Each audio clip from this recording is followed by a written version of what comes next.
आज हम पढ़ने वाले हैं मनुष्य के पाचन तंत्र के बारे में।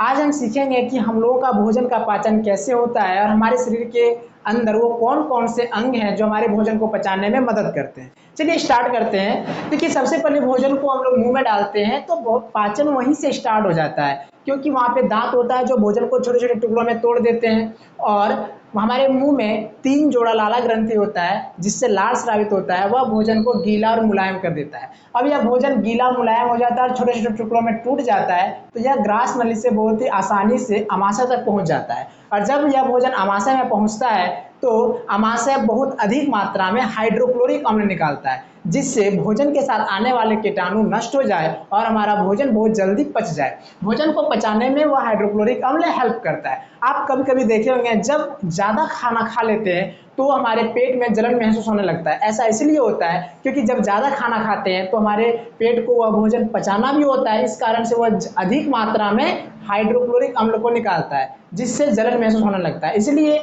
हम कोई क्षारकीय पदार्थ को पीते हैं, जैसे कि इनो मार्केट में मिलता है, हम उसको पानी में घोल के पीते हैं तो फिर हमको राहत मिलता है। ये इनो और कुछ नहीं, वो क्षारकीय पदार्थ है जो हमारे अम्ल के प्रभाव को कम कर देता है। तो फिर हम लोग वहां तक पहुंचते हैं कि देखिए, ये अम्ल निकालता है जो भोजन को पचाने में मदद करता है। अब जो है ये अमाशय बहुत ज़्यादा जो है सो भोजन को फेंटता है, जिससे उसमें जो पोषक तत्व होता है वो अलग हो जाता है और अपशिष्ट पदार्थ अलग हो जाता है। पोषक तत्व अलग होकर क्षुद्रांत की नली में पहुंच जाता है और जो अपशिष्ट पदार्थ है वो अलग होकर बृहदांत्र की नली में जाके स्टॉक रहता है। जिस तरह से गन्ना को अगर हम लोग मशीन में भरते हैं तो उससे जो रस रहता है वो रस निकल के अलग हो जाता है और गन्ना का जो अपशिष्ट पदार्थ होता है वो अलग हो जाता है। सेम प्रोसेस यहाँ भी उसी तरह का, जो भोजन में मटेरियल्स रहता है वो सब अलग होकर के छोटी आंत में चला जाता है और बाकी अपशिष्ट पदार्थ बड़ी आंत में जाके स्टॉक रहता है। जब हम लोग पानी बहुत ज़्यादा मात्रा में पीते हैं तो वह पानी बड़ी आंत बृहदांत्र जो है सो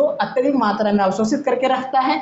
ये जो बृहदांत्र है ये अत्यधिक मात्रा में पानी को अवशोषित करता है और अपशिष्ट पदार्थ ये दोनों मिलकर के ये धीरे धीरे यहाँ से मलाशय तक पहुँचता है, जाके स्टॉक रहता है। मलाशय के बाद वह गुदा के नली के द्वारा हमारे शरीर से अपशिष्ट पदार्थ बाहर निकल जाता है। ठीक है, इस प्रकार हमारे शरीर में भोजन का पाचन पूर्ण होता है। हमारे शरीर में जो अमाशय है उससे हाइड्रोक्लोरिक अम्ल निकलता है, लाला ग्रंथि से लाल रस निकलता है, अकृत से पित्ताशय से पित्त रस निकलता है, अग्न्याशय से अग्न्याशिक रस निकलता है।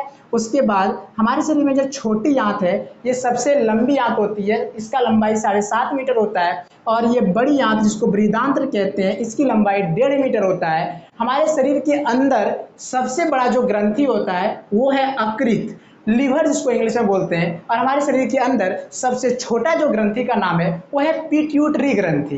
तो आपको यह वीडियो बहुत अच्छा लगा, तो अच्छे से समझ में आया होगा। तो आगे के वीडियो को देखने के लिए इस चैनल पर बने रहे। Thank you.